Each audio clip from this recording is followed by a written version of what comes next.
I just think the government is going to do what the government does, and they're going to drastically cut interest rates. They're going to try to stimulate the heck out of it. They're going to pump a whole bunch of money into the economy. They're going to try to get us into a quick recovery, and then we're going to pay the piper in the future if we can't figure out how to pay for it all, get the debt down, and make growth happen in a real way for America. The alternative is hyperinflation and depression, maybe 10, 20 years from now.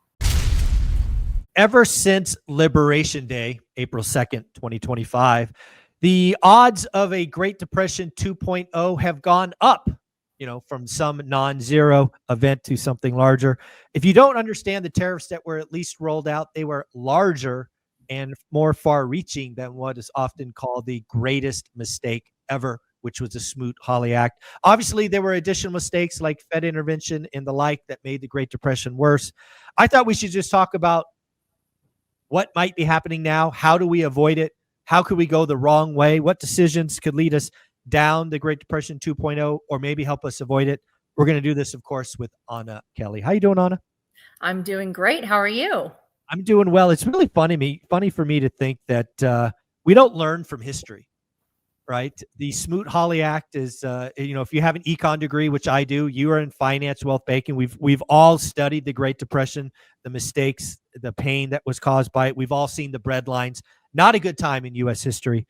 But it's funny that Liberation Day brought a average tariff that was higher than Smoot-Hawley. And again, Smoot-Hawley came out. Why? To protect American industries, to make sure that we weren't at some disadvantage. Sounds very similar to Liberation Day to me, Anna. Yeah, I think history definitely teaches us some lessons if we want to listen to them. We're often not taught what those lessons are, right? And if we are taught, we're taught when we're kids, when we don't understand it. And so we think it doesn't matter. So we kind of forget. So it's important when you're going through things to say, has this ever happened before?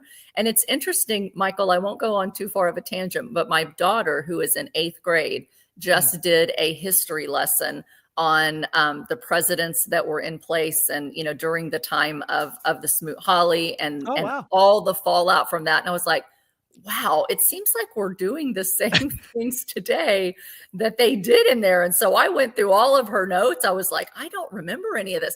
I remember a little bit of it from watching the movie, the theater Hamilton, that my kids love. But it is quite uncanny how much what's happening today, as much as there's many differences, there's a lot of similarities, right? So, the question is, do we go into some type of Great Depression? And I'm going to be more optimistic that we don't.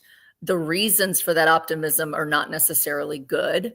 But one thing that I will say is that our government has gotten better.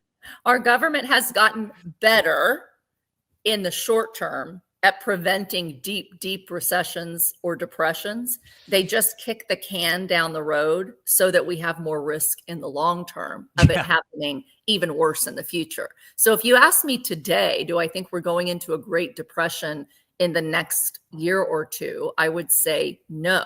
But if they don't handle well the global fallout of the complete about face and turning of who America wants to be to the world, whether we play nice in the sandbox, whether we fund the economies of other worlds, or whether we truly go back to America First policies, deglobalization, those things are definitely going to cause some pain in the next couple of years. I have no doubt recession. I think we're in it, and I think it's going to get worse. I just think the government is going to do what the government does, and they're going to drastically cut interest rates. They're going to try to stimulate the heck out of it. They're going to pump a whole bunch of money into the economy. They're going to try to get us into a quick recovery, and then we're going to pay the piper in the future if we can't figure out how to pay for it all, get the debt down, and make growth happen in a real way for America. The alternative is hyperinflation and depression, maybe 10, 20 years from now. That's not, frankly, a very rosy picture. I mean, I'll just be honest with optimism. It's not going to happen soon. No, because when I think about it, I agree with the principle that we call it the government, call it the Fed, Treasury, whatever you want to call it. Their modus operandi now is when there's any pain, rain money down from the heavens, right? Print, print, print. Money printer goes burr, whatever you want to call it. I want to believe that what I'll call the Fed put is not in play today. I think they know this detox period or whatever you want to call it's going to be painful. My fear is it's going to be more painful than they can even imagine. I don't know if you saw the consumer confidence numbers this morning. Yes. But the fact that we are at March of 2020 lows for consumer confidence should be a screaming red light for people. I mean, do you remember March of 2020? Stay in your house, spray your groceries with Lysol or whatever that nonsense was. We was freaking crazy. To think that the world today is uncertain as that does not leave me warm and fuzzy. Then we have the Fed that's very much, oh, the hard data looks good, but the soft data, doesn't. But we're only caring about the hard data. And then we have the Port of LA this morning saying that there's been 20 ship cancellations and 40% expected to go down. And I'm like, I'm not. This feels like the ball's been dropped from the airplane and you can't stop it at this point, right? We're not Wile E. Coyote and just floating. This thing seems like it's going the wrong direction. Yeah, so much there, Michael. I think, one of the things that just in general that I've learned, from looking back at history and the Fed, I have like a 4-volume history of the Federal Reserve that I started going through. I'm really a data and economics nerd to try to figure things out, right? But essentially, they're going to always try to save the system. And so even though Powell would like the Fed put to be dead, and he's done a pretty good job of not pivoting and saying, hey, the market's collapsing, we're going to cut. In fact, Donald Trump's calling him an idiot because he won't cut because he wants him to save the market. And he's not going to save the market. And Scott Bessent has come out, our Treasury Secretary, and said, it was Wall Street's turn. Now it's mainstream's turn. And so they are trying to not pivot. They're trying to hold strong. However, if things get bad enough and the recession gets bad enough and the global recession gets bad enough to where they're really worried about systemic break, they will sacrifice the dollar and the markets to save the system. And that's the bottom line. So even though I agree with you that they don't want to cut rates super low. If things are bad enough, they will not have another option but to do that, to try to promote confidence, say, yes, we came in, we're saving it, we'll figure out the rest later, but this was our number one threat, and we can't let the economy, the banking system, the bond market, we can't let it all collapse. And so when you start seeing unemployment really start to tick up, because all of these things come down to the consumer. The bottom line is, if you want your stock market to do well, you want companies to do well, you want people employed, you've got to have a strong enough economy that incentivizes companies to keep people on staff. Once they can no longer push their higher expenses, i.e. inflation, onto consumers, and the consumers cry uncle and say, we're out. And at that point, you're in a recession. And only after that does unemployment typically hike. And it's not until then that the Fed historically will cut rates. Once they cut rates, it creates some panic, like, oh no, it must be bad, or they wouldn't be cutting rates. And then you see even higher in layoffs and higher unemployment. And then the Fed goes drastically lower and cuts. And then the helicopter money comes out. So I just know this, Michael, they don't have any other playbook. That is true. Yes. They won't sacrifice the system. And so I would not say the put is dead. I would say the put is like not till we're on life support. And when it does happen, it tells you that things are bad. I think they will do it before the economy could get to a depression-like economy. Well, that's so I agree with all of that. But in my mind, I always try to break out timelines. Yeah. And again, in my mind, it is my belief that the administration, including the Fed and Treasury Secretary Bessent and President Trump, they're frankly okay with a short-term recession. Like if you gave them true serum, they're like, we'll take it, right? Yeah. If that helps us to get on a different path, break glass, go in a recession, great. I'll just blame the last guy, right? It's Yeah. soon enough in my administration where I could blame the last guy. Great. Yep. Got it.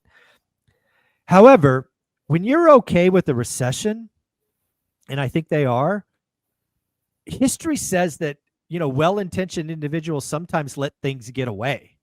Yeah. And we right now have a situation where the consumer is as uncertain, as I said, of COVID. We've got, international trade collapsing 40% and getting worse. We have potentially small business with 5, 6, 7 weeks of inventory before, maybe store shelves aren't empty, but they're certainly sparse. And if that kind of gets into the psychology of the U.S. consumer, let alone the world, and we have U.S. farmers basically crying uncle because they can't ship soybeans to China anymore. They're getting them from Brazil. This, will take a recession. They may not have a choice. They may be just too late. Yeah. I think, one of the things that I keep saying is, the mistake about, April Liberation Day was adding so much uncertainty in the way that they rolled out these supposed retaliatory tariffs. They were not retaliatory tariffs. There was some made up number on trade deficits. To call it, they were trying to fix trade imbalances, not necessarily, fair or unfair taxation. But when you add such shock and awe, right, at a time when you've already got significant uncertainty and you've already got all the signs that we are in a private sector recession. Scott Bessent came out and said it a couple weeks ago. We are in a private sector recession. There will be some pain. We know that this is shocking. We have to reorder things and there will be some pain. Now, Trump may tweet, we're not going to have a recession, but he knows we're in a recession. Yes, a lot was to blame from the prior administration and from his prior administration and from the helicopter money under both. They're never going to take blame. But when you add a mistake on top of mistakes at a time when the economy is already struggling, at a time when there's a lot of global war going on, whether it's trade wars or whether it's hot wars, and then you make such a drastic change, there's gonna be a lot of uncertainty. And so I would argue we've been in a recession. I think that this Independence Day, whatever they call Liberation Day. Sorry, this Liberation Day, I think was kind of the nail in the coffin to make consumers so freaked out, companies, the stock market so freaked out, other nations so freaked out that it's kind of like pushing it off of a cliff a little further to where it becomes more obvious. And so I think, the recession is here. It's probably going to be more painful. And, Bessent said this is going to take 2 to 3 years to negotiate all the tariffs.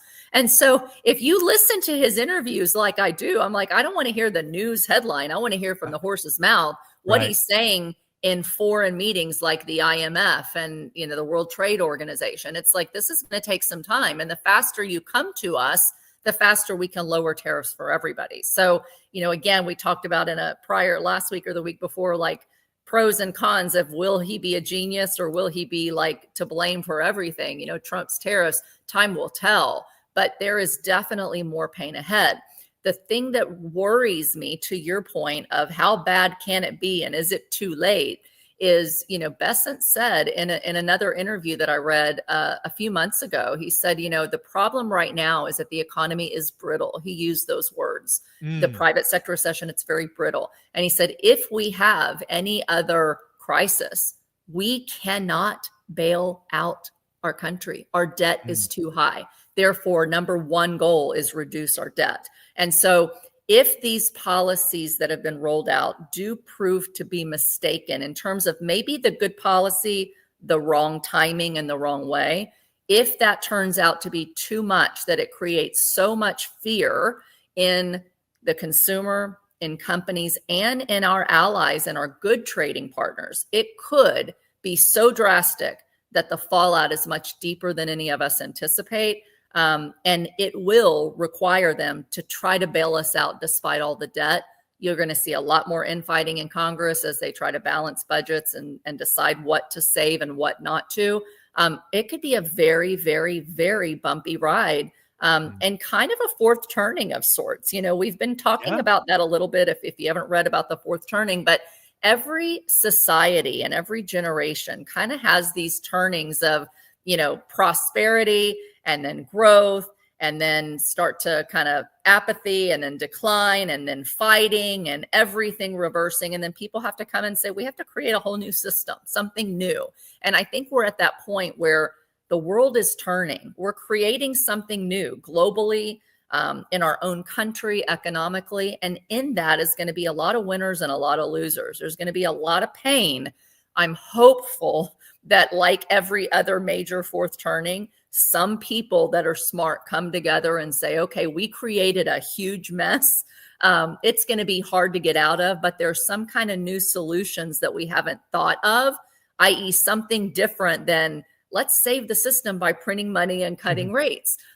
So, you know, it's an exciting time to live in. It's uncertain. It's a little scary. We have to be really wise and not just assume, you know, everything's going to be better in 6 months and the economy is going to be raring to go again.